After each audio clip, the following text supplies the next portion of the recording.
இந்த B team A டீம்ல இருந்து வெளியே வர வேண்டிய நேரம் இன்னைக்கு நமக்கு எல்லாருக்குமே வந்துருச்சு.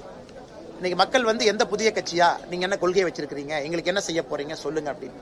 அது நடிகர் விஜய் அவர்களாக இருக்கட்டும், பாரதிய ஜனதா கட்சி அதிமுக கூட்டணியாக இருக்கட்டும், திராவிட முன்னேற்ற கழகம் தலைமையிலான கூட்டணியாக இருக்கட்டும், நீங்க எது பார்த்தாலும் கூட மக்கள் இன்னைக்கு எதிர்பார்ப்பது புதுசா என்ன பண்ண போறீங்க, எங்களுக்கு என்ன சொல்லுங்க. அதை நோக்கித்தான் போக வேண்டுமோ தவிர திருமாவளவன் அவர்கள் சொன்னது போற பி டீம் ஏ டீம் மக்களை குழப்புகின்ற வேலையில ஏன் இருக்கணும்.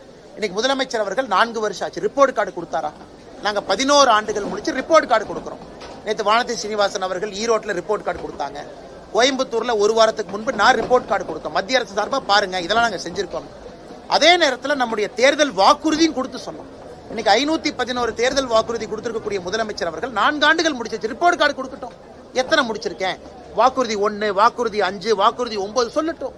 அதை விட்டு பி டீம் ஏ டீம்னு எலெக்ஷன் நேரத்தில் பேசினாங்கன்னா மக்கள் என்ன நினைப்பாங்க? ஓ, அப்ப நீங்க வேலையே செய்யல, மக்களை குழப்புவதற்காக இன்னும் நீங்க பி டீம் ஏ டீம் பேசுறீங்கன்னா மக்கள் நினைப்பாங்க.